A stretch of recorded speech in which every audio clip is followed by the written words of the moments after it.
To begin, open WhatsApp on your phone. Open the chat conversation where you want to send the photo. Then tap the attachment icon located in the text input field. Select the gallery option to browse your gallery. And choose the photo you want to send. After selecting the photo, you will be taken to a screen where you can add a caption. Type your caption in the Add a Caption field.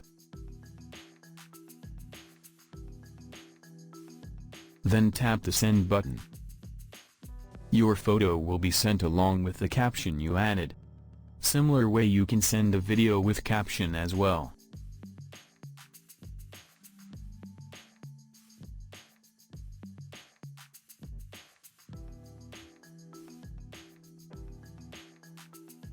So in this way, you can send photos or videos with caption on WhatsApp.